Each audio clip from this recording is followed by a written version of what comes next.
we on? Good. Welcome to the Better Than Not podcast. Sometimes we get it right, sometimes we don't. But when we at least do something, we know it's almost always better than not.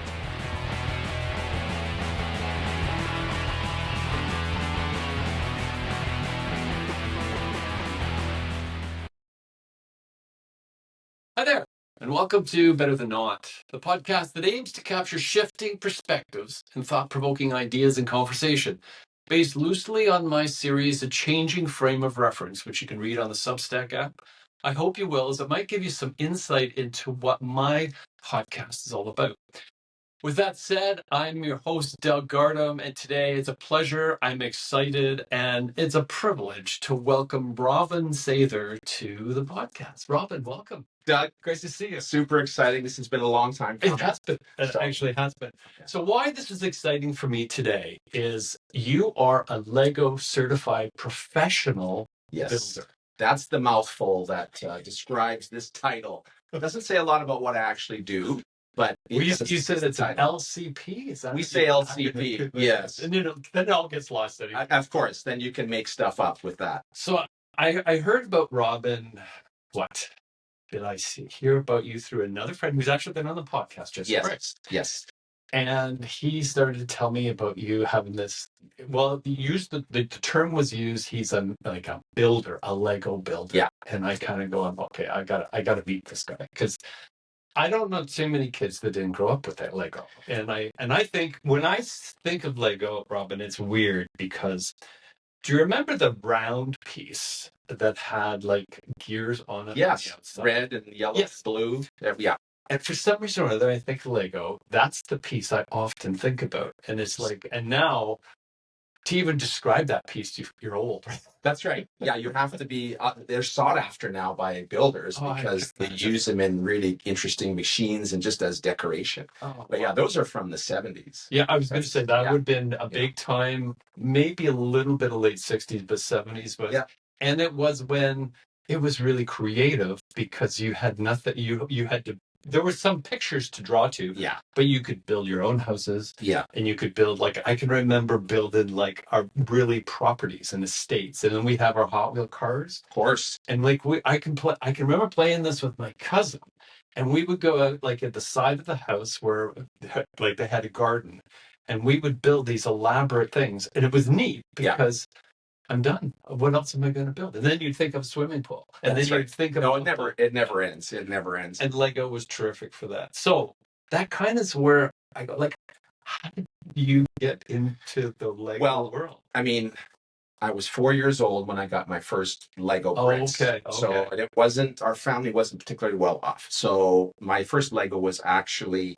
in a little plastic tub. I think it was a honey container. And there's a little bunch of bricks.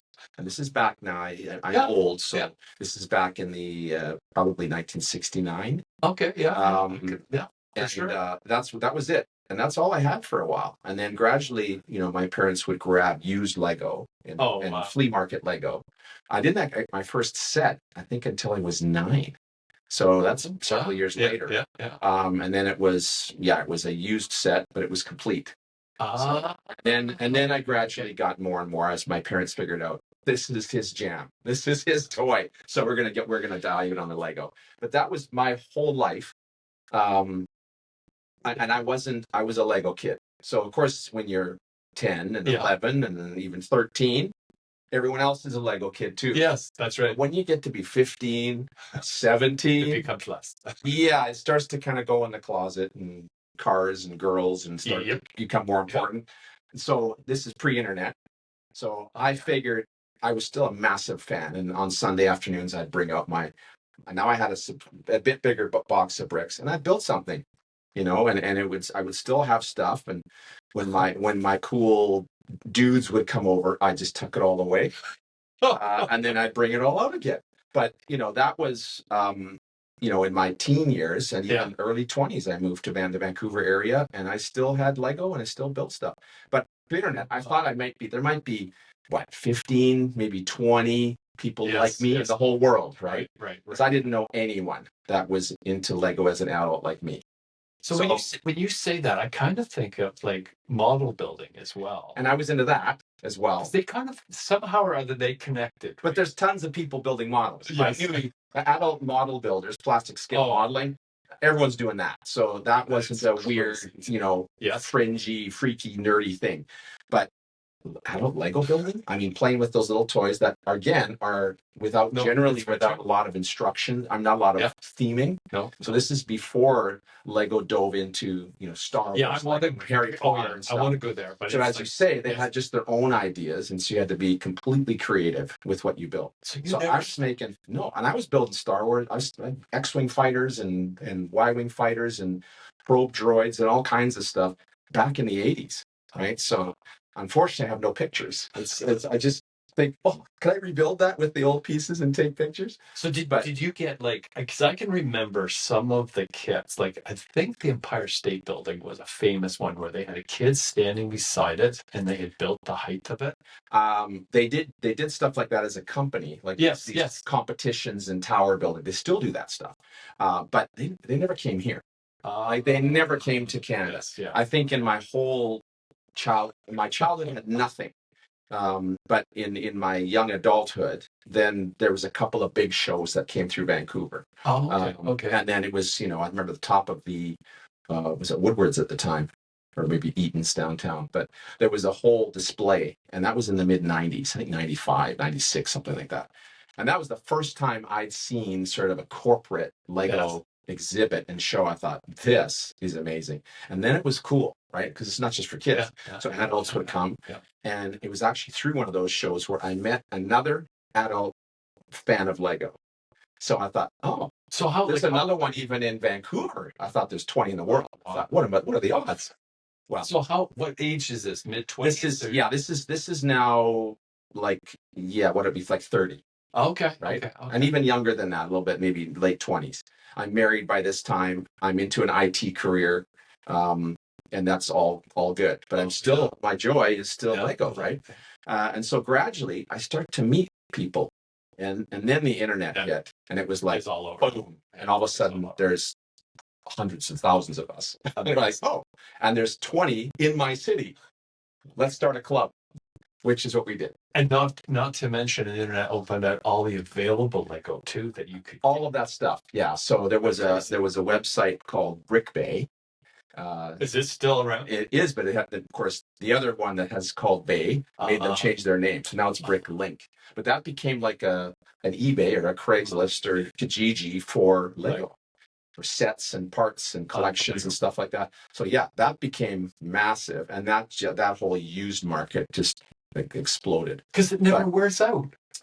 I've still got stuff from the 60s from when I was a kid that once in a while, if I build a big model, I'll put one of my old bricks in the model and then it goes out. It's kind of like your signature. My DNA is in the model. Cool. Yeah. Some of them even have bite marks on them. So because all as a kid, you're always doing that to get your pieces apart. Oh man. Now we have brick separators. But when that all happened, the club, I helped start the Vancouver Lego Club. Oh, you did? And then there was 4 or 5 of us at the first meeting, and now it's probably pushing 200 members. Still going strong, stronger than ever. Do you have a minimum age?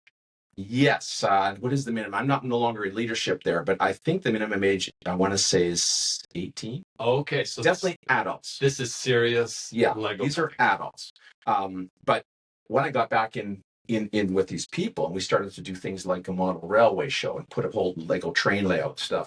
So we started to do this stuff, and I thought, man, this is a whole lot of fun. And I started to be the one to be doing the designs for the layouts and things. And it came to a point where I'm still doing my IT career, and I was starting to get to a point where I was doing 2 days a week on Lego stuff, like designing things and working with people. I thought, okay, something's got to give here. I've got to cut back. I don't want to cut back, or I've got to find a way to make a living doing this. For sure. And so that's where the shift happened. And that's when it happened. Yeah. And then I started to think about how can this work? Because up till that point, Lego was like Willy Wonka's chocolate factory. Oh, yeah. We didn't know anything about the company. Just this company that once in a while, a door would open and these really cool Lego sets would end up on the store shelves. That's all we knew. We didn't know anything of what was happening inside. So timing wise, this would be when you say cool sets, this is Star Wars stuff starting or 99. 99 was the. I'm just trying to get timeline. Yeah, this is like, in that around that millennial time. And they're you're not inside them, but I mean, is this the time when they're trying to figure out what are they going to do? Well, I know a lot more about this period now after the fact, but yeah. So turns out Lego was in trouble. Yes. Yeah, there was a time in there where they were really trying to aim in a direction where it doesn't make sense. So they were trying to be, at one point, trying to be the biggest brand in the world, like bar none. Forget the toy. Well, they wanted to do everything. So they were doing, bed sheets and their own video games and things like that, investing massively capital outlay. And really, the sets themselves, the Lego sets, were becoming a little dumber and dumber and dumber. Yes. We call it. So, and it was. And they really kind of forgot their first core business. Yeah. So this is in that, 99 era was when the first Star Wars sets came out. Oh. That was the first license. Oh, really? This is the first outside IP license. 1999. Yeah. Okay. And in conjunction with that, they had another license, which you'll probably remember. Not a license, but an IP that they did internally called Bionicle. Yes. So Bionicle and Star Wars, everyone will say they saved the company. Those two things saved Lego. And those things, they just absolutely took off. Now, Bionicle was its own IP. There's no licensing fees to pay. And it became massively popular. Yes. Everyone of an age. Your IT world would just connect. Unbelievable, right? So that all happened. Wow. And then around 2003, they were losing millions of Danish crowns a year. And they had to shift. And so they actually brought a new CEO in that they poached from one of their marketing agencies. And he said, guys, you got to go back to what you do best. This is what you're about. And so it was a complete shift back to that. And they've grown every year since. So it's when you think of the solid fan base. Yeah, that's it was unbelievable. It's enormous, and it's only exponentially grown. But when I went to them was right in 2004, because I started doing my dabbling in Lego stuff with the club in 2002, 2003. 2004, I said, okay, that's when I was this moment of, I got to do something. Yeah, okay, something's got to give. I got to back off the hobby or I got to get paid for the hobby. And that's where I thought, okay, I guess I could apply for a job and go to Denmark or in one of the U.S. headquarters. I live here. I live in the Lower Mainland. This is Lotus Land. I want to stay here. So what could happen? So as I'm doing the club stuff, I thought we'd go do an event at Lansdowne Mall, let's say, and a big display. With the club. Yeah, the club. This is totally a volunteer, no money. Lineups out the door of the mall. 1,000 people lined up to see our little display. I thought, there's something here. They'd pay for this. The mall would pay for this travel. Oh, yeah, absolutely. And so I did a couple of events. First one was in Lansdowne Mall for Christmas in 2004. And we actually charged a little fee for them to have this little experience. So we made money. The mall got tons of traffic. Oh, yeah. Lego got free promotion. Everybody wins. Oh, so I wrote a white paper. And I said, this is what we should do to Lego, intending to present it. And then I presented it in 2004 to Lego. And so you flew to Lego to? No, there was actually two people coming to a fan convention, because by that time we had fan conventions down in Portland. So this was Brickfest PDX in Portland, 2004. Man. And there was two high mucky mucks that were going to be there. And so I arranged a meeting with them. And one of them was Lego's kind of first foray into connecting with this huge fan base.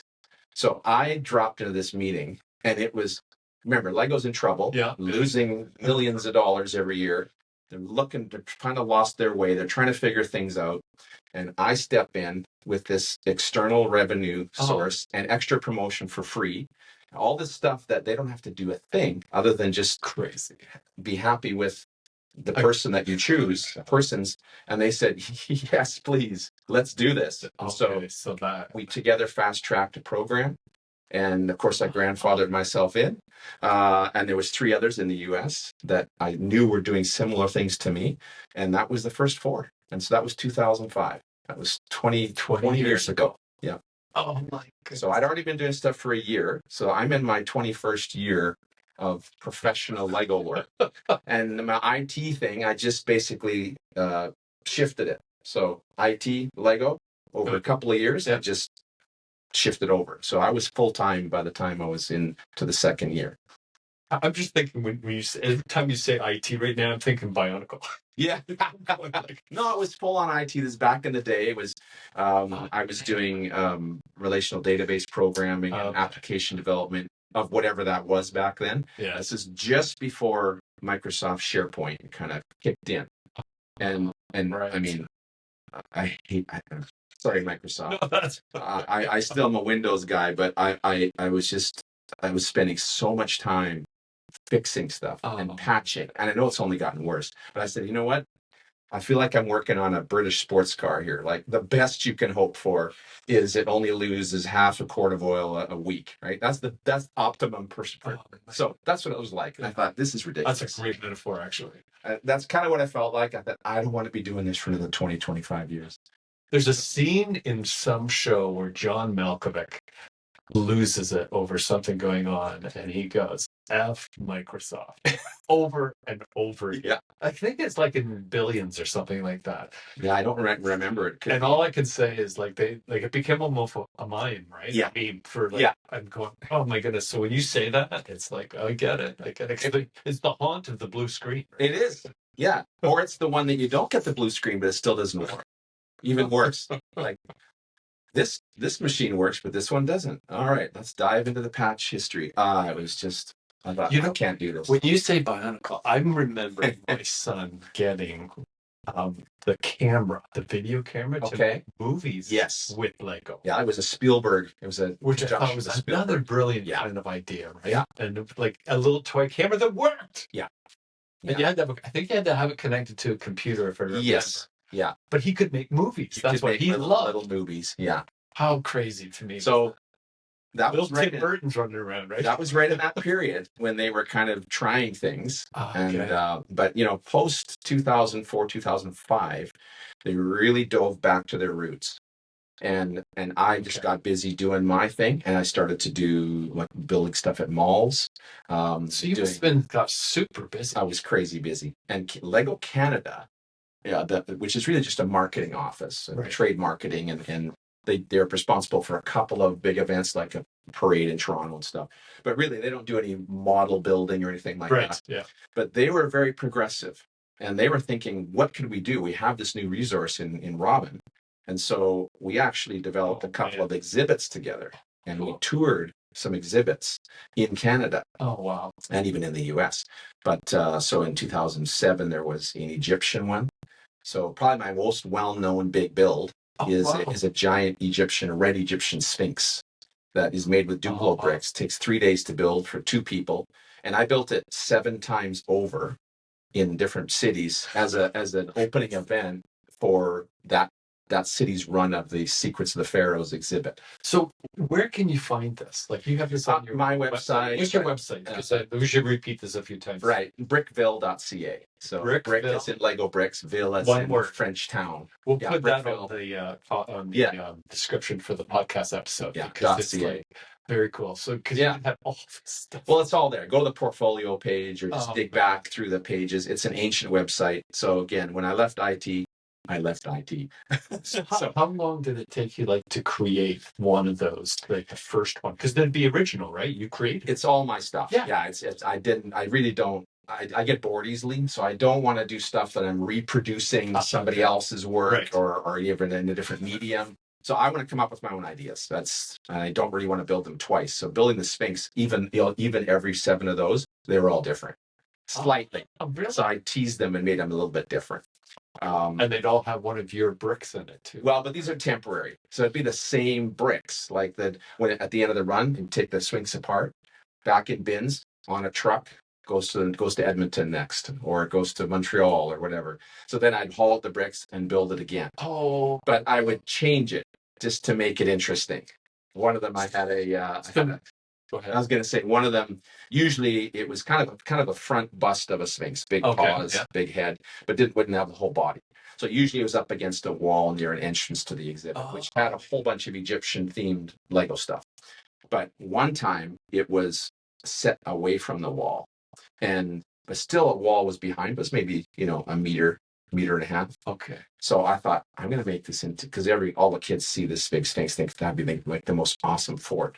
So I actually made like an entrance in the back and did it all hieroglyphic-y in the back, and basically made, and no one could go in. No one would ever get there, but you could look around the corner and see that there was an opening.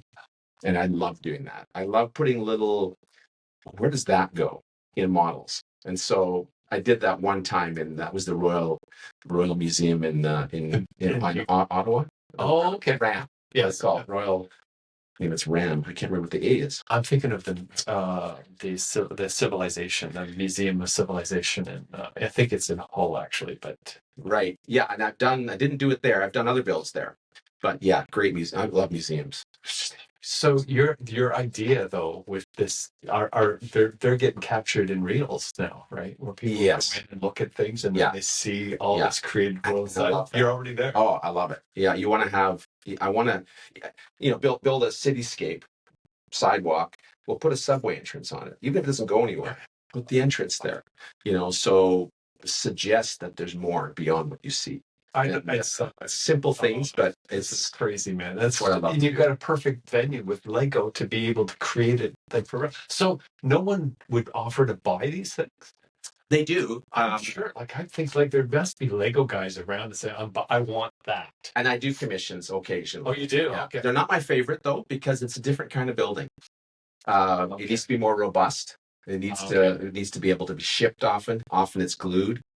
That if it takes X amount of hours to build a model, it probably takes 3X to prepare a commissioned glued one. It just takes 3 times. Because you got to do all the internal construction, so things like that. When you put these together, is this all in your head, or do you actually I'll use some tools sometimes. Often it's getting views of the model that are either straight on. Is that orthogonal? But straight on, straight down, straight front, and then literally just measuring, like how wide is the head versus the shoulders, how tall is the head, etc., etc. And then I'll translate that into studs, the little dots on the bricks, or bricks. And so I just did an event yesterday, and I'm not sure when this is going out, but it was Canada Day yesterday. Yes, Canada Day, away Canada, man. Elbows up. But yeah, I did a CN Rail sponsored this whole kids area in Canada Day. And this is the 3rd year I've done this. Canada Together is the event. And so this year they wanted a rail car.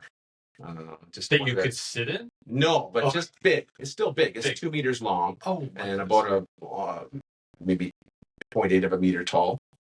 But they wanted it just on display there, and people take pictures and stuff like that. But then, I had to get the dimensions. So again, I found a side-on view and then measured how long versus the height, how big the wheels are, the bogies. There's, the things that link to the grade at the bottom, where do they sit? And so I just had a little chart, little thing with pencil marks on it. And then I went building. So in this case, it had to be built yesterday and brought on site for 6 or 7 a.m. And so I built it day before, the whole thing, basically, like 16 hours. Just see, I would actually love to come and see that. Like, does anybody film it and do? It's chaos. Oh, that's the cool. I know, but that would be distracting. So in this case, I have done time lapses, of course. Yes. But again, you have to allow for that. Yes. Right. So that takes away from your brain. A whole other element. You're changing batteries or SD cards, and so I wanted to just be left alone and just build. 16 hours. Yeah. Straight. Basically, yeah. Yeah. So I took a couple of quick breaks, but I got up at 8 and I finished at midnight. This is your gift. Like, this is crazy, man. But wow. I'm also a procrastinator, so I left it to the last day, June 30th. I'm building this thing to be on display July 1st. But it's doable, and it's the most productive. Like when I just get focused. You knew you could do that. I knew I could. Yeah. Like, I have to trust myself sometimes. Yeah. No. Your things are getting late, and you think, boy, I got a lot to do in here. But I know my back brain knows you can do it. It's just going to be your typical pattern of doing it at the last minute. Because your experience, I'm sure, so many years, like you know what it takes, right? You could build it ahead of time, but then it wouldn't be the same, right? It wouldn't be. And this is a very good point. Like some people's process, you want to have it drawn out and they just dabble in it. Yeah. That's their thing. That's going to get their best work. My best work comes from when there's, it's the pressure's on. Like, I have to have it done. And then everything else melts away. And they're beautiful moments, actually. They're terribly stressful. And I got 3 hours of sleep that night, before this big event yesterday. But it doesn't matter. That's the best stuff. It's just how, unfortunately, that's my process. When you say that, like, it makes me think of a lot of different things, because one of them that it's come up, and it's actually come out of even like doing this podcast, is if you're not uncomfortable, Mm-hmm. you're not doing it right. Look at any artist. Get a bio of any artist. They're horrific lives for the most part. This is the grist in the mill, right? I was just a friend of mine that came through in many ways. He's a thinker, and he said he came up with this thing about, he called it forming, storming, I want to say norming, and then performing. That's insightful. And he's a designer. He owns a design company in Toronto, and Yeah. that's what he does. And because he's the first guy that told me, he says, you can't design without love.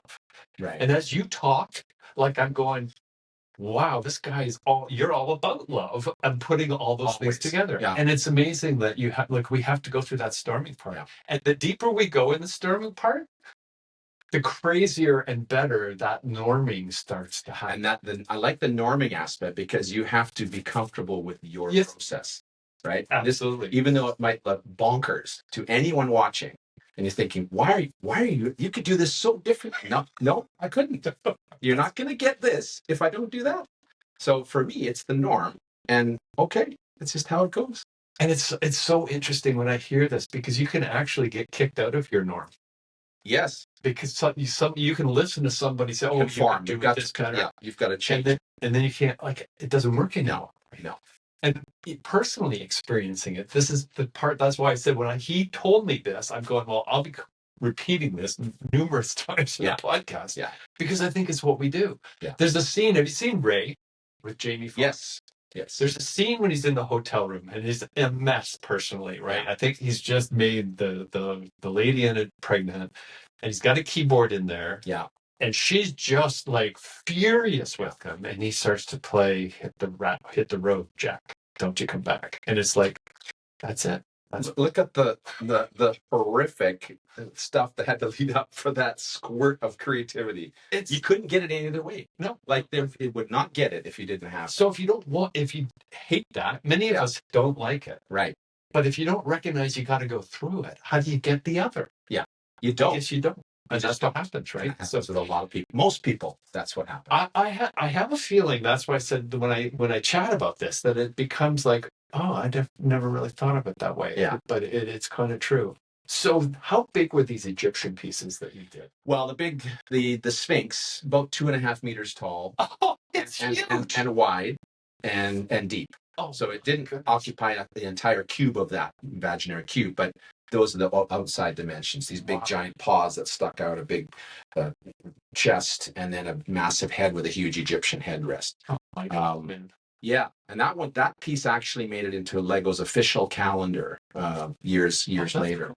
Which is cool. That's the only time I've ever, as an outsider, been in one of their official calendars, which was pretty wild. Oh, and I got with that and a bunch of other pieces. I ended up in this is again quite a few years ago, but I ended up in Reader's Digest, which was really cool. My parents are mad Reader's Digest. Okay. I didn't tell them.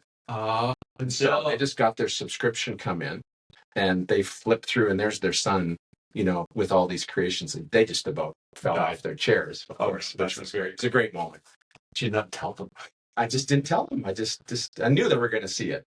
So I knew they would just, as a matter of course, they would digest the Reader's Digest when it came in, and away they went. So being this creator of Lego things, doing Star Wars before Star Wars come out, how did how elaborate they are today, but even I'll say 10 years ago, they're stunningly a lot. How does that play out? Because I was so impressed with the instruction manuals that it's a whole art. Yeah, the BI, so called the building instructions. The BI people, next level. I would keep those because they were like works of art. They really are. Yeah, they really are. And they're thick. Yeah. And they're right. So I have to do my own. I create my own kits. Oh, that's part of this role. Is I do gift models and donation models and make and takes. So kids will come and grab pieces and make them up. So I have to do my own building instructions, and I love that. I mean, it's again, I have to do a couple this fall, but they're bigger ones. So small ones are pretty easy. Anything under say 80 pieces is pretty straightforward. But I've got a couple that are going to be 1,000 pieces. And it's going to be a big job. Oh, you have to reverse engineer. Like, what do you start with? What's the best flow? But it's great. It's great fun. When I do my smaller ones, I'll pass, with the pieces, I'll pass it with instructions to my wife. And that's with all affection, I say she's my little 7-year-old. Because she doesn't build sets all the time, but she's roughly at maybe a 7 or 8-year-old Lego builder level. Yeah. So I just hand it to her, and then I watch her build it, and see where she gets tripped up, or maybe is confused, or makes a mistake, and then how long does it take before she figures out and then I'll adjust my instructions. So and of course Lego does that. They do lots of focus testing and things like that. But this is my own little version. Well, it's great fun. I can imagine because I remember. I think it was the big. Was there a Dark Star? The big Death Star. Yeah, that was a very big one. Yes. And I remember helping my son build a couple of these, but they were error free. Like, I mean, it does happen. There's occasionally errors. Oh, I'm sure. But yeah, by and large, 99.99% no errors. So yeah, and imagine a set like that. They have to figure out, and they've run this through all kinds of panels, and different people look at it. Absolutely. They have various versions of it. The set was the same. I mean, the Death Star, there's probably 20 or 30 iterations of the set before they got to the one they were going to do. And again, there's 50 people involved with that process. Well, I have another friend. He's a comic, actually, in California. Scott Stewart. Call it to Scott Stewart. Cheers. And he used to tell me, because my background's engineering, and he said, a rule for engineering is everything that an engineer designs, once he's finished it, he or she should have to spend 6 months with that piece. Interesting. And I thought, because how many instructions have you done that aren't like that? That's the reason why I think you notice it so much, right? Yes. Yeah. Like, there's pieces missing. Like, how do they get all the pieces right as well? Yeah. So you have to actually use it and do it. Yeah. I mean, yeah. Yeah. Well, I don't know how else you would do it, to be honest with you. Like, it's just you have to do that. I mean, it's like, surgeons that haven't been afflicted by the disease that they're working on. Yeah. Oh, yeah. Before and after spinal surgery, let's say a guy that someone that has back problems, the doctors just tell him, well, just do this and this and this, and you're going to be good to go. Then gets a back problem. Well, dealing with him after the fact, it's a whole different ball game. I get it now. It's one when you bring that up, it's one of those things. It's funny this comes out of like a discussion, but there's a movie about this too, right? About a doctor getting sick. Yes. And he learning like how we treat people, empathy, etc. Yes. And it's kind of an amazing thing how that kind of fits together. Yeah. Which takes me in another direction, because this is part of why I think Lego is cool. So the Lego movie came out. Yes. 2014, I think it was. Yeah, 11 years ago. I love the movie. Oh, brilliant. But then, and this is why I thought it was kind of neat, because it started to touch on like how everything's controlled. Right. And that didn't fit so well with me. But at the same time, I had been in I'll call it the driverless car world. Right. And which fit directly into the movie when they get on the streets. And I'm thinking like how many things kind of happen with that. And then it brings me back to the Lego world, because the Lego is art and life, or life and art, right? Life versus art. And it's so neat how that kind of connects together. So where will Lego take us in this kind of world? Because it's like it's on the forefront of all of that, right? Yeah.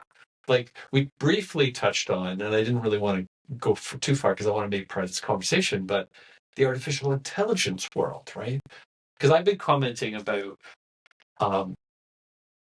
the creativity. So the example I have is that I had read, and a person was saying, compare something by Stephen King or Anne Rice, two writers, right?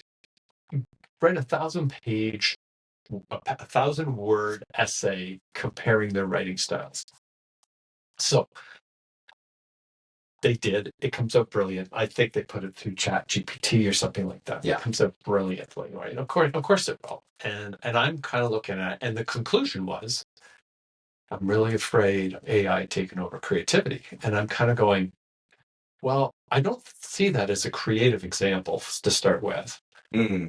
But it's not creating Stephen King, and it's not is now passed away. Yeah. Anne Rice is not going to create an Anne Rice either.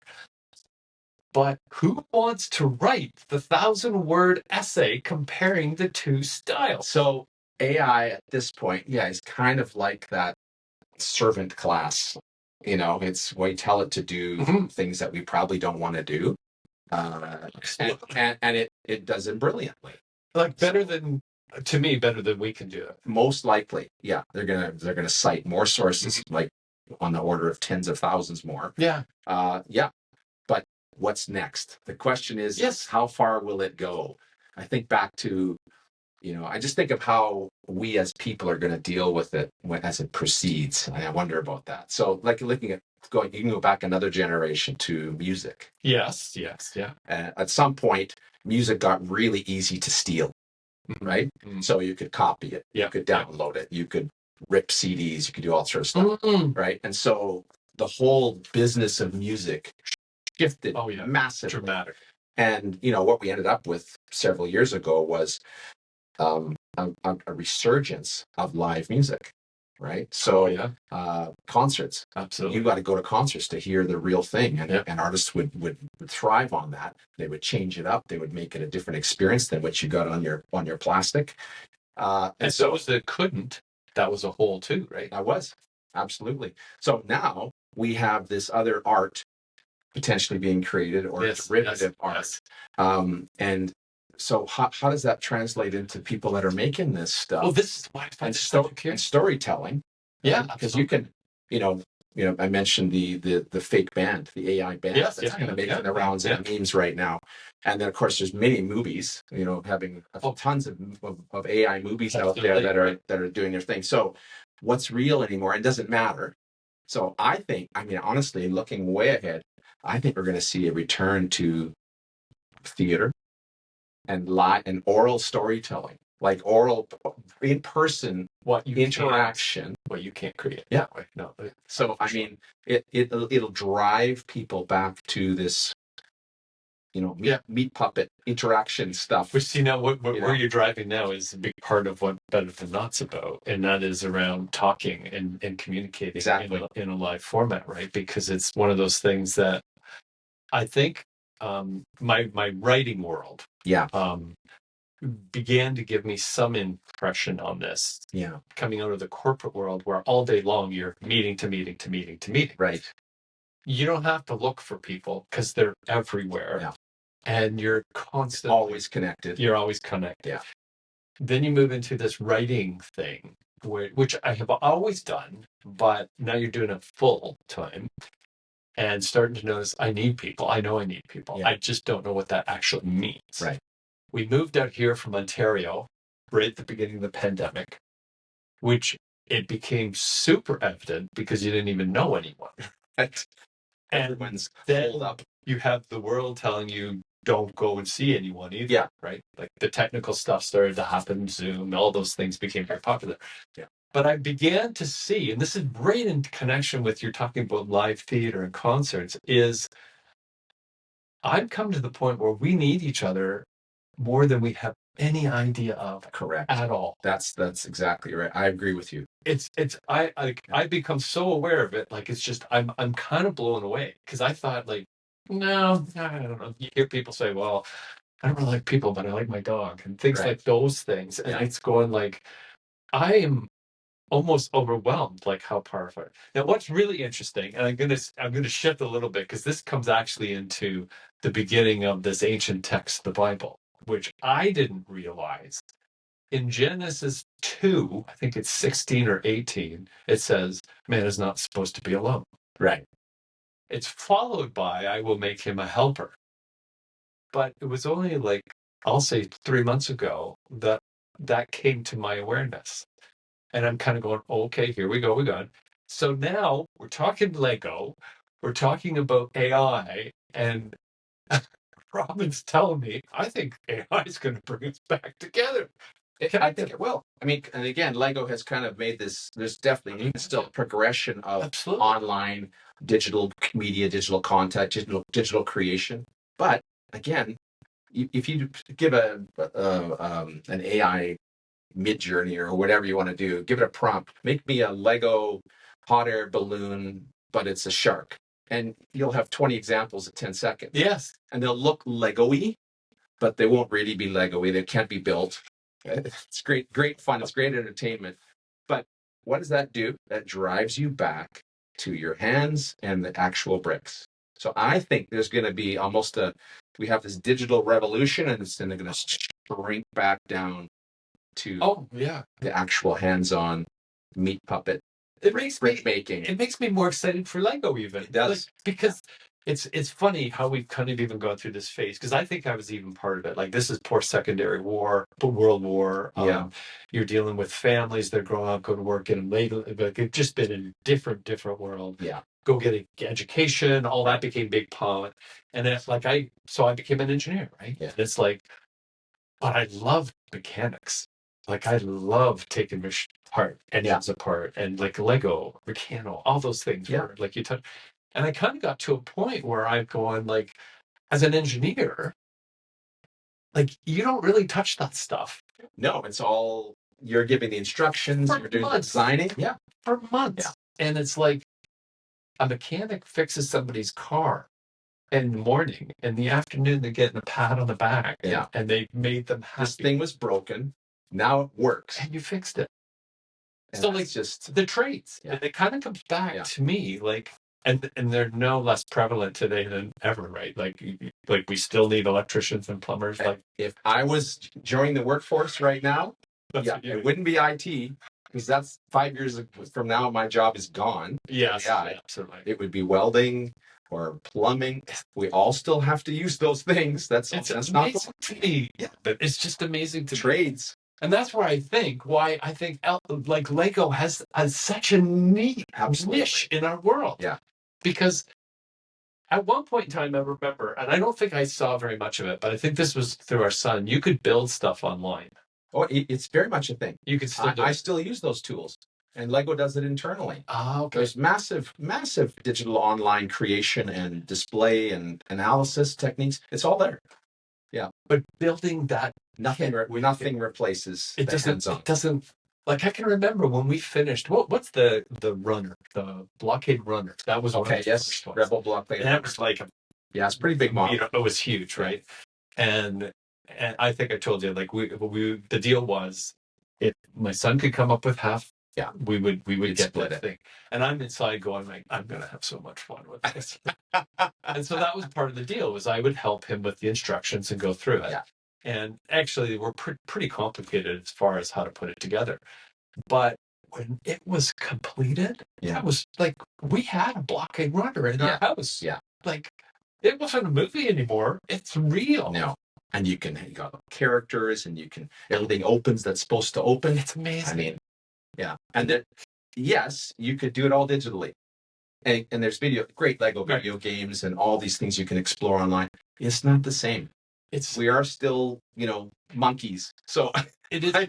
We got to have the hands on. Well, it's really interesting how the mix happens, right? Because in a way, you need, like, that digital part in order to put the thing together. Essentially, yeah. Like, even the paper, as you say. The paper is something. Yeah. And you need that. You need that kind of thing.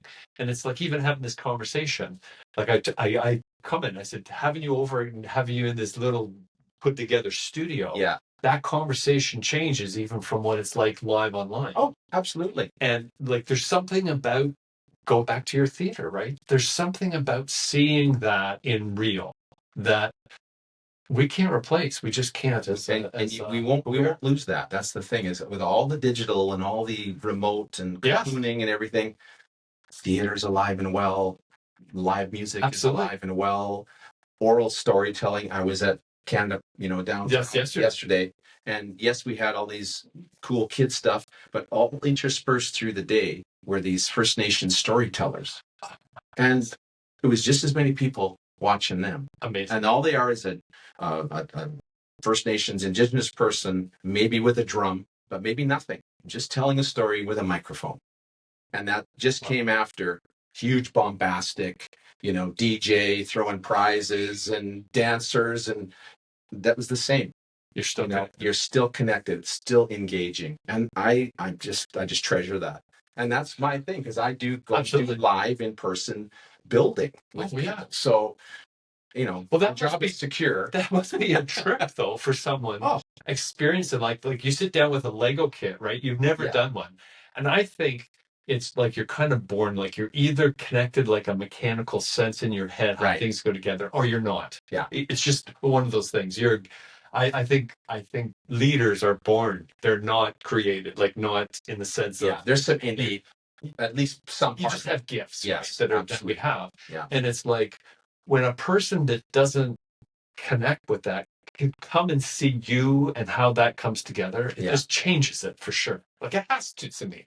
I had a conversation with an event goer yesterday that I've never had in my 20 years of doing this. Goodness. And he came up to me and must have been new to the country. And I don't know, sounded Eastern European maybe, but I don't know. I was just flabbergasted. He asked me, so when I go into the store and I see these boxes with this really cool Star Wars ship on it, and I take that home, I can make it look like that on the box.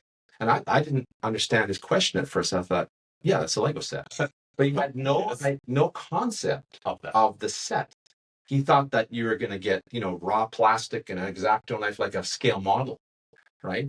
He figured that you actually were going to, and no instructions. You just have to use that picture and try and make the best you can. I said, no, there's a book in there, and it will take you through. All the pieces are really easy to identify. I had to really kind of go right back to the egg and explain what a Lego set is to this guy. And he was 50.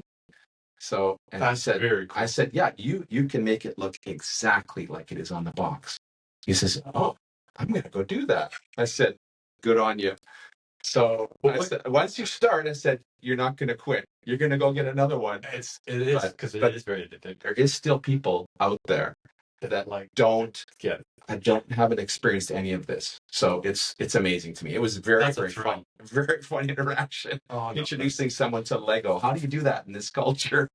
So it's very rare to meet someone that has not been touched by the bricks somewhere. Something else that's really neat with regards to the Lego box, to your point, is when you finish it. Yeah, that's what it looks like. It's exactly that. And I used to have a hard time, because I always want to make it exactly as the picture with the model. Right, you stage it, and like everything. The Revel and the ANT, and you kind of go. And it you really had to go to another level of model. 100% to make. I never got my scale models, plastic models, to look like the box. Okay, one time I really put the extra effort in, and one time it was in Battlestar Galactica Cylon Raider. Oh, wow. I had all the weathering and the chipping and the battle damage, everything. I spent way more time than I usually would, but it actually did look like maybe even better than when I wanted the box. But you're absolutely right. But Lego, it's going to look precisely like that. And you don't have to have any particular skills other than being able to read instructions, patience, and patience, and be willing to make mistakes sometimes, so that you can go back, fix your error or something. Because that does happen too. Yeah, you kind of extra hand once in a while. That's not very often. I have this color left, but there's no color there. Oh wait, there's one back there that could have been that color.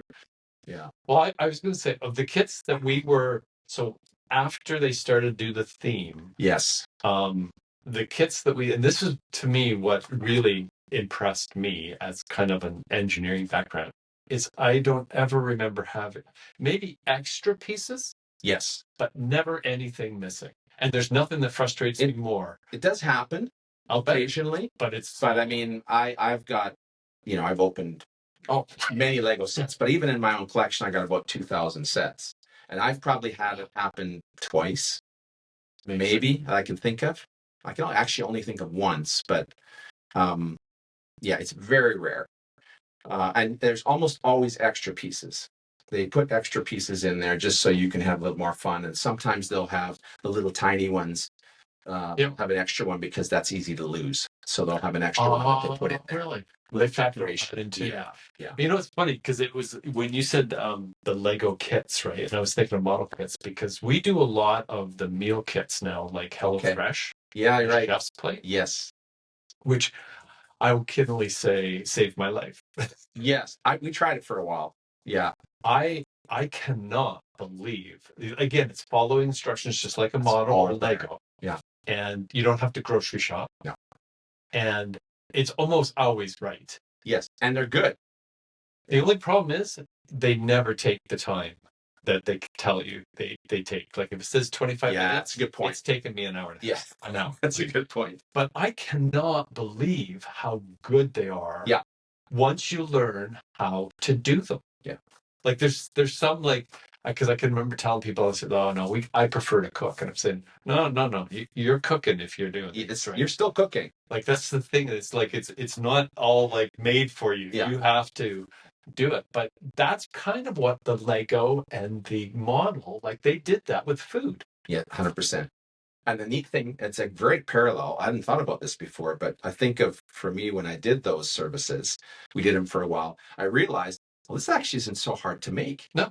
Like, I can go out and shop and I can get, maybe a bit, I really like my meats, so I get a little bit better cut. Yes. Do this, a couple of other things. And I like to have this tossed in there, I think.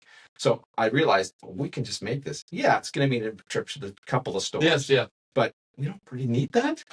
I realize the time savings and all that packaging is great, but this is the same with Lego. Yes. So you get your Star Wars ship, and you thought, oh, well, what if I put an extra little bay in there, and I can have a little fighter that I made and have him go.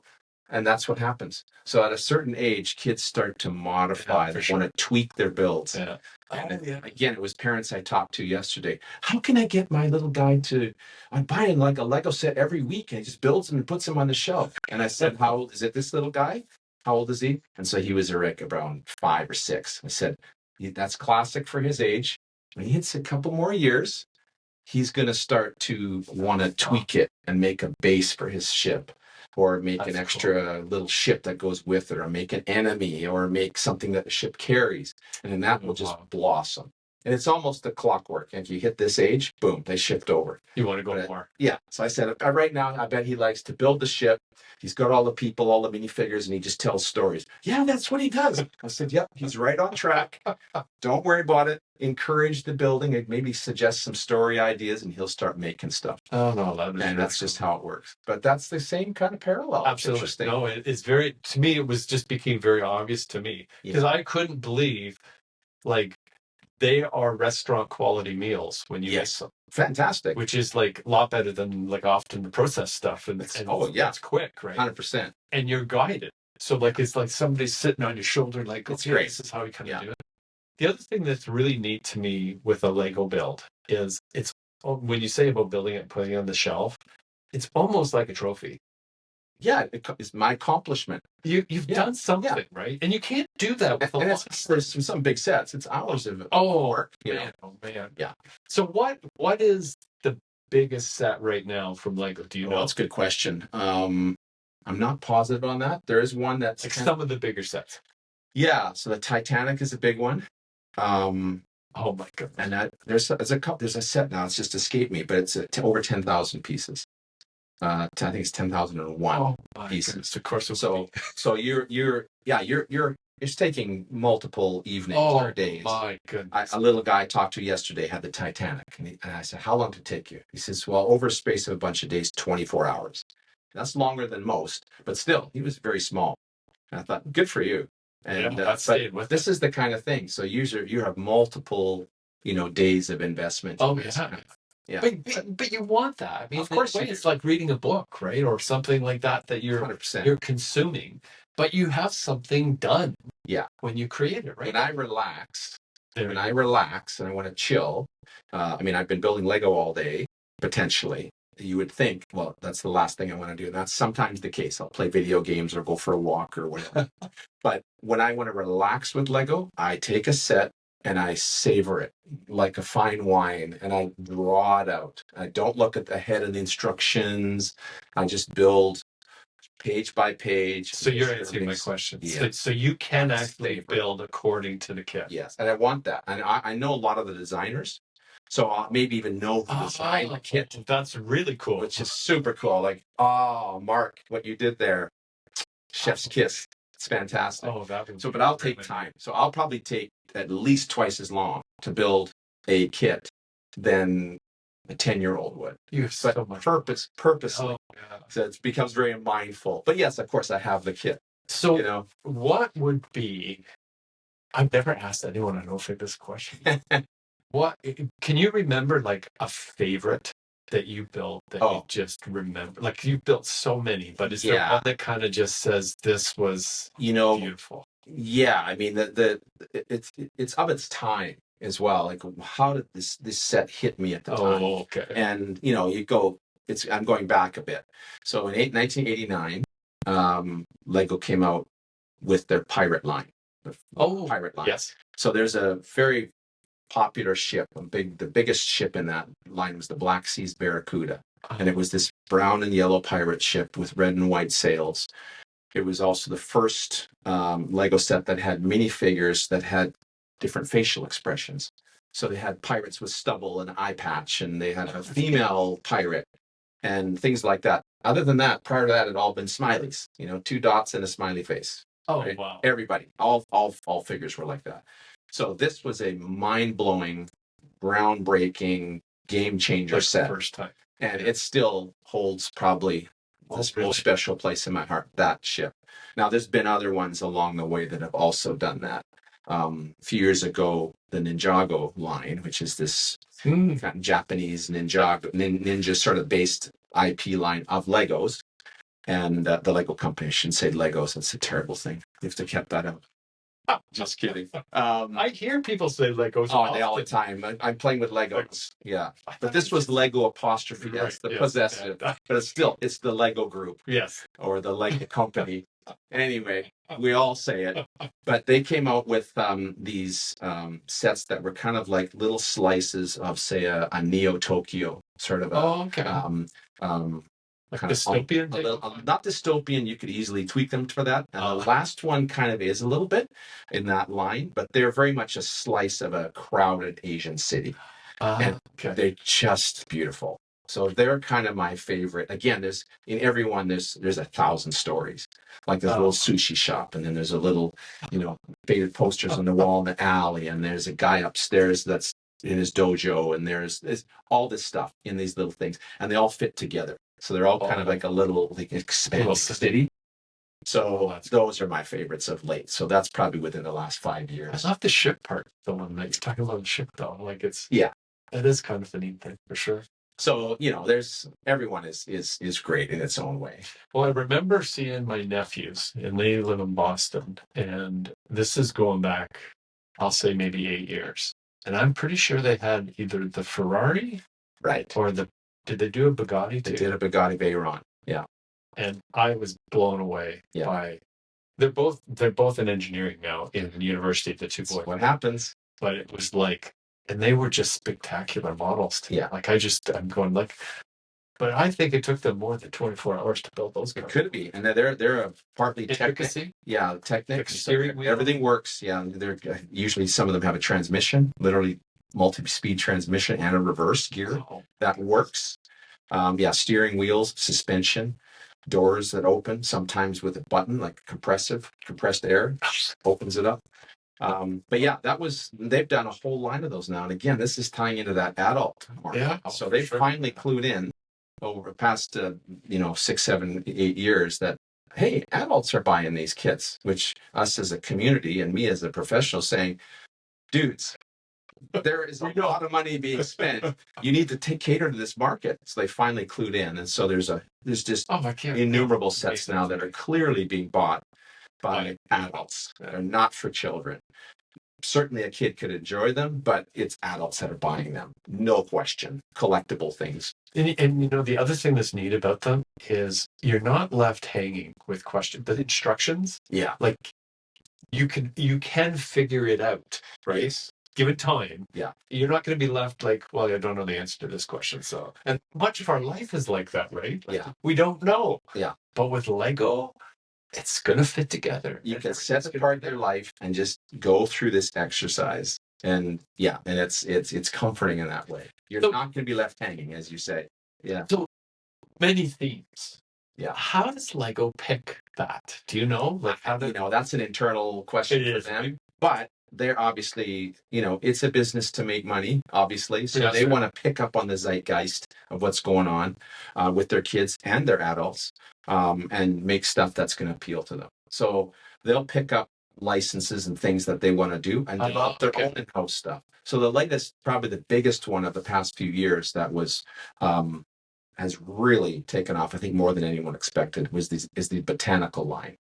So this is all plant life and flowers and you were mentioning this earlier. Yeah. And so I have not seen these. It started basically with one of the great designers, and they all work together in these huge, offices and stuff. And there's just Lego sets everywhere. I'm not allowed in there because it's just, there's the seeds of parts and models and themes everywhere. So it's just this hotbed of seething with creativity. So it's sealed off. But anyway, one of the things that was happening in there is one of the designers had made a little potted plant out of Lego bricks. And it just looked just like a plant. And of course, people would come by his desk and go, "Oh, that is so cool. Can you make me one of those?" Pass a few months, and everyone's got these. Finally, someone in marketing goes, "We should make that." And that was the first ones. And since then, there's been probably 60 different ones come out, and they are madly popular. So I'm going to look for this the next time, as soon as we wrap up today. They're dark colored boxes. Really? And you have these plants. Just walk down the Lego aisle and look for the dark colored boxes, and you'll see plants. You'll see. Really? Yeah, and they look amazing. And so again, a whole new market, because who buys these things? For the most part, it's middle-aged women.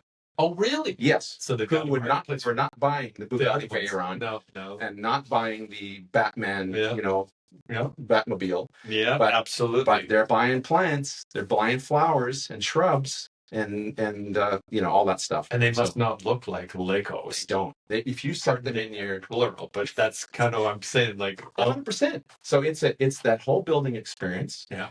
And there is an aspect of flower arranging. You set it up the way you want and adjust the height of things and stuff.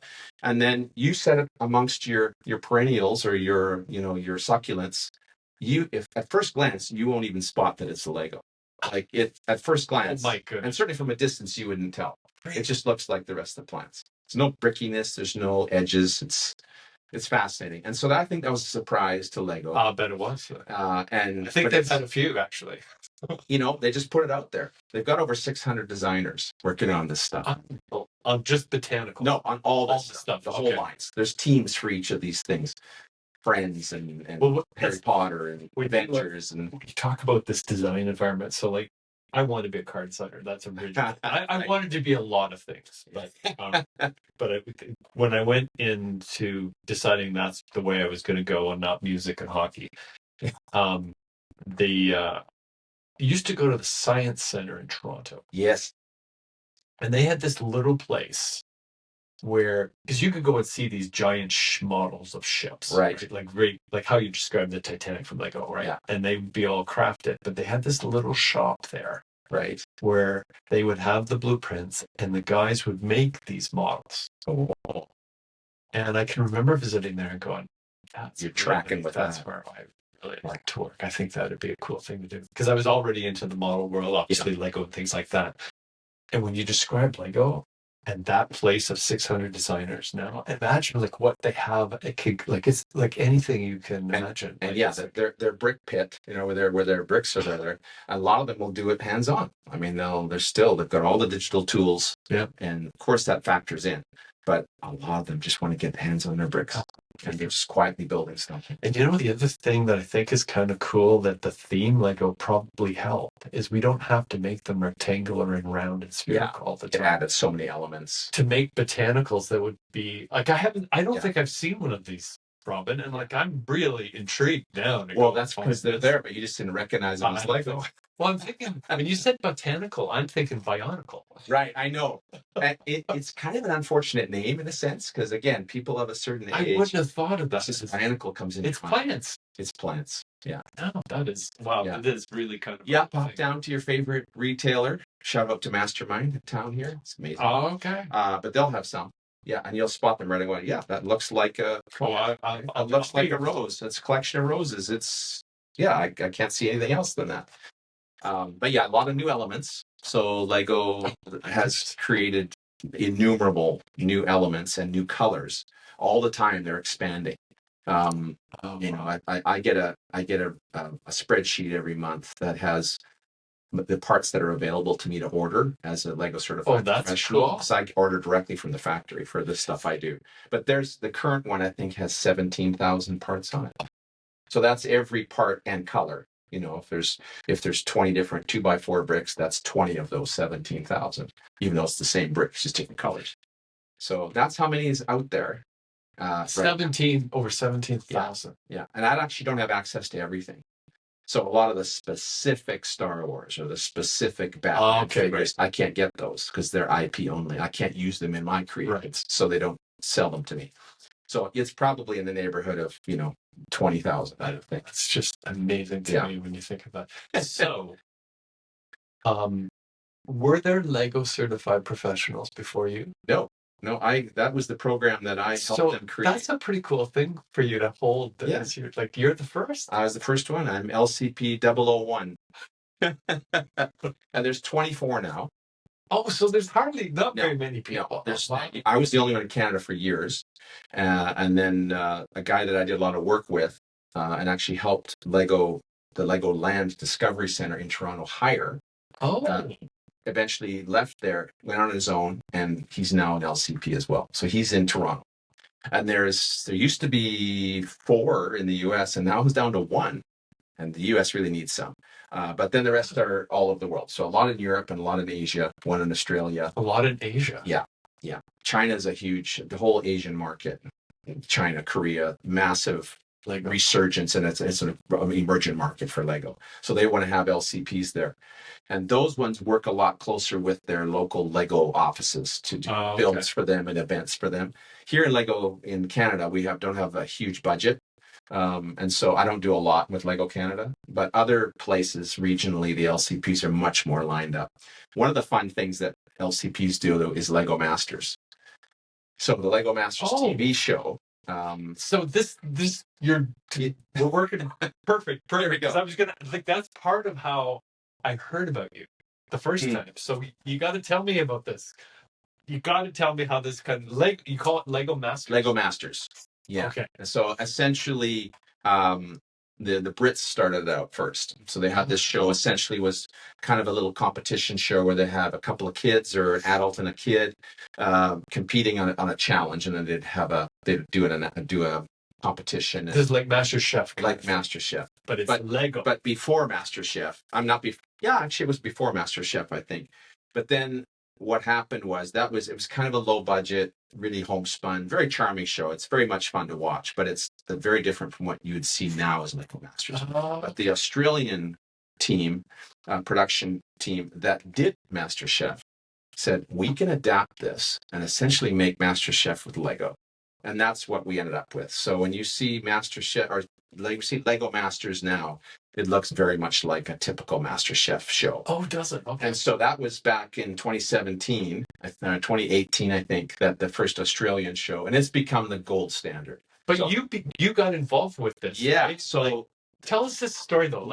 So the Lego Masters show became very popular in Australia. Okay. Did massive business for them and for the production company and for Lego. They sold millions and millions of dollar sets tied directly to the show.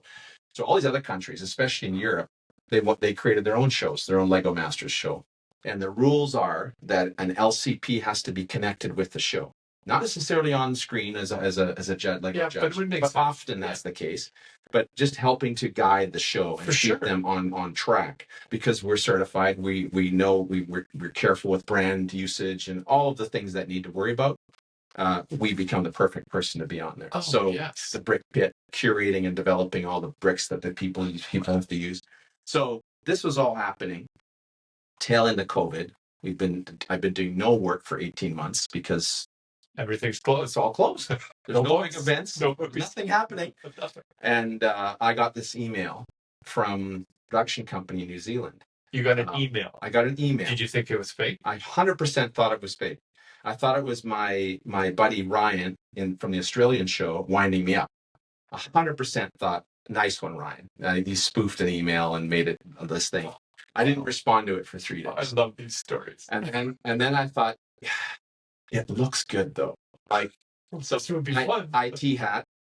I dug into the email. I'm looking at all the pseudo code and everything. I'm thinking, it's beyond him. He couldn't have done this. It has to be real. So I replied, and of course it was real. And so New Zealand is where this came from, and they wanted to do a show. And they said, would you be willing to be our LCP and come down and help us produce the show, but then also be the on-screen Lego judge? So you're already... And I said, yes. I said, well, I have to think about it. I'm off phone. Because we do no work, right? And it was a no-brainer. And so my wife and I actually went down. So we were down there for a year, basically. Did pre-production in 2 seasons, which basically took 7 months, but we stayed longer and just enjoyed this beautiful country. You never been before? No, New Zealand is unbelievable. But that was what happened. So we did a little pre-production here, pre-production, and went down there, did a few months of pre-production, which involves getting all the brick pit, the bricks themselves arranged, but the set design, the brick pit design, the challenge creation, like what are the teams going to have to do? And I came up with a bunch of new challenges. So this all, did you have a framework to work to, or did you create a minimal one? So we had the Australian show, and we actually had some people from that production on this production. Oh, okay. So there was a framework, and there was definitely visual cues, like the light fixtures and all the way the studio kind of looks. We borrowed a lot from the Australian show. Which are you pinching yourself while this is going on? Like, it seems like 100%, 1,000%. And it was so much fun. I mean, it was the hardest I've ever worked, without question. Yeah. Because the New Zealand people in general are incredibly industrious, and they'll get 200% output for the 100% budget that they get. Because they just had a lot less money to work with. But what they can do with that is unbelievable. And I just dove into that ethos, and we did our thing. So we did 2 seasons, and it went extremely well. The ratings were good. The teams were good. We decided to do casting, all this stuff in the middle of tail end of COVID there.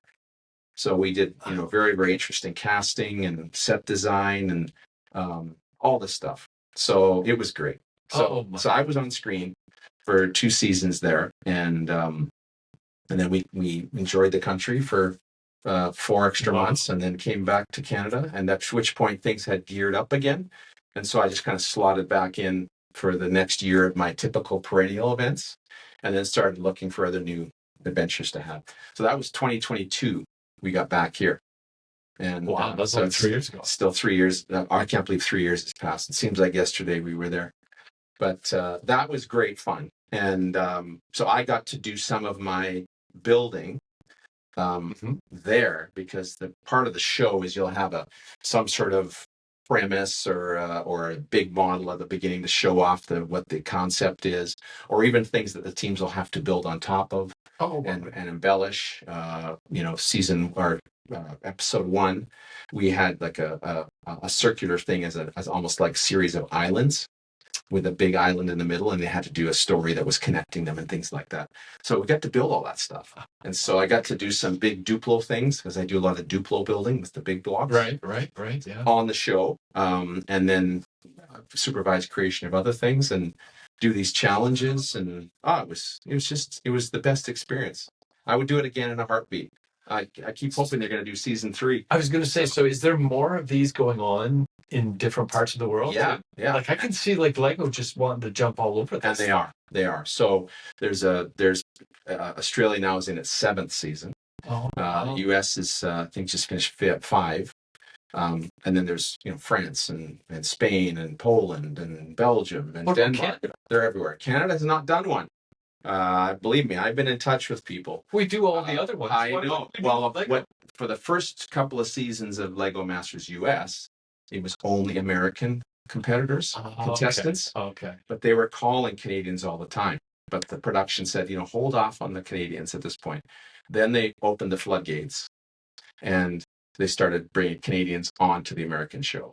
So that kind of closed the door temporarily for a Canadian show. It's an expensive show to produce. So, well, come on, Lego. Like, come on. Like, I mean, we could totally do our own version, and I have a book of ideas, believe me, to make it a unique show. And we've done that with other shows, Amazing Race and things like that. So we have our own versions, Family Feud. I mean, all this stuff we have our own, and there's a flavor that's different. I know we could do it. But anyway, the Canadians went on the show. That season was a big season. There was 13 teams. Eventually, started with 12, and they added a team. 3 of those teams were Canadians. Spoiler alert here. Those were the 3 finalists. So everybody else went by the wayside. Of course, the winner was a Canadian team.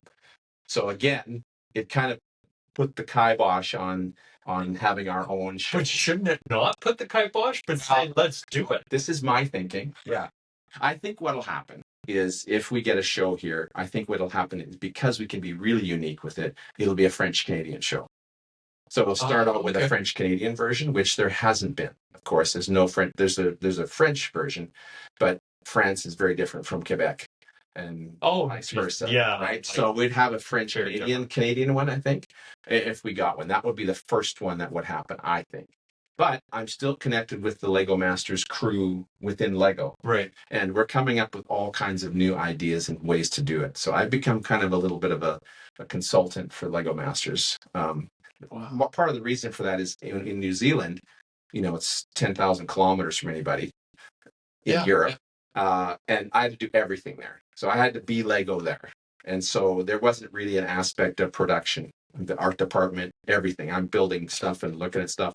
So most of the other productions, the Lego guy, the LCP, is just doing Lego stuff, right? It's very, very narrow focus, especially the American one. It's extremely narrow focus.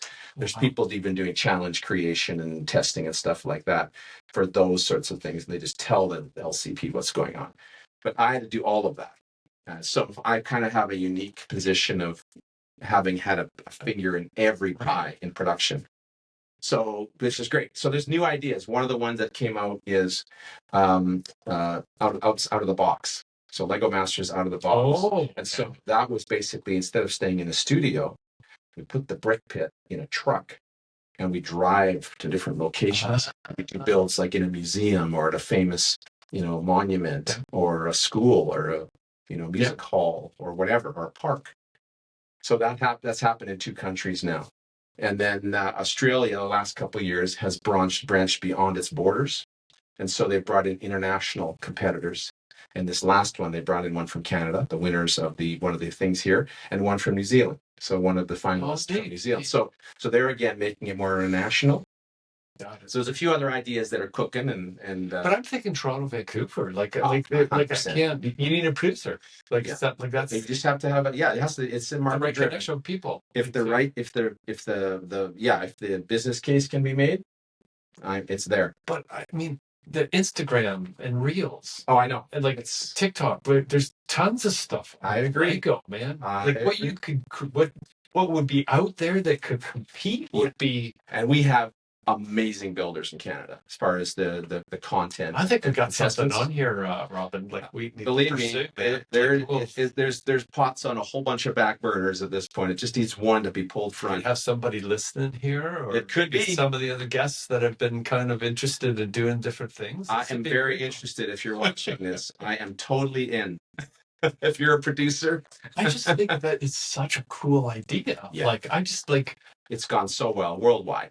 Yeah, and it's been hit everywhere it goes. Because you think of what we've gone from AI to kits in the 60s, Yeah. right? Like we've gone to making your own thing, to botanicals and bionicles, movies. Like it's got everything, and we get to touch it. Yeah. Like imagine what a show would do for Well, that's the thing. in Canada. And you see them create it. Right? Oh, You see the concept being shared, I think it's like, and then you see all of their struggles and things as they build this thing. And it's legit.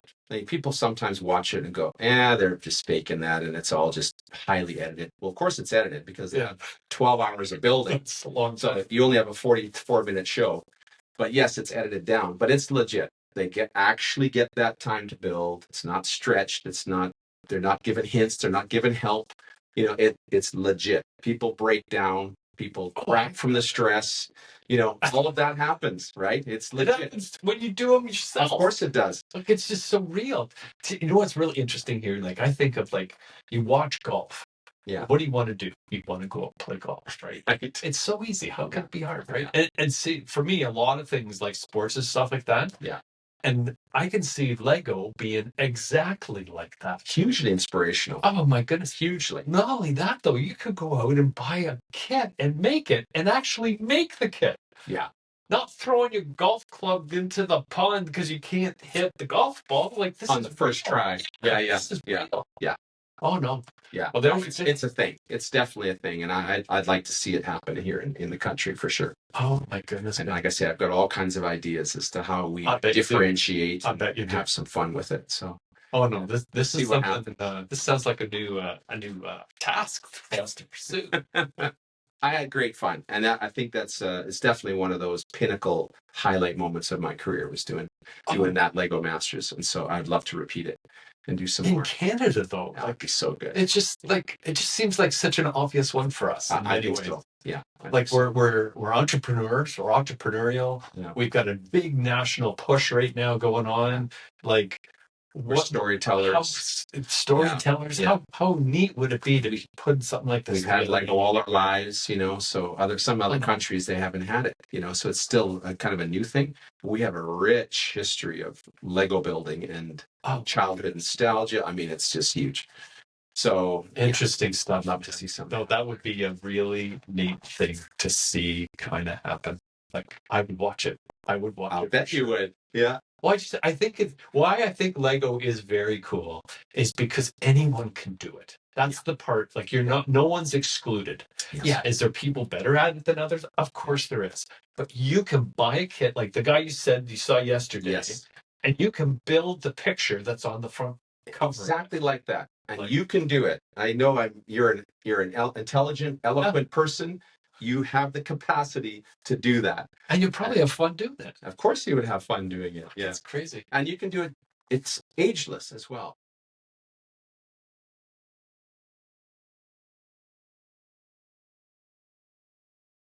Right alongside their parent or their grandparent, even all three of them on the same build.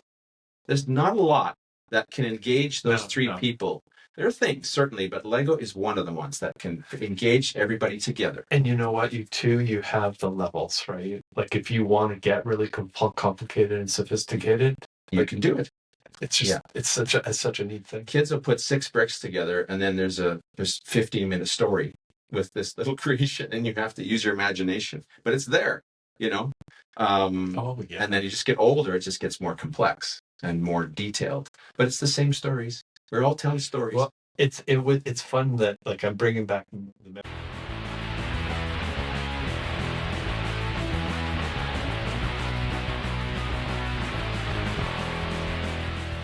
Are we on? Good. Welcome to the Better Than Not podcast. Sometimes we get it right, sometimes we don't. But when we at least do something, we know it's almost always better than not.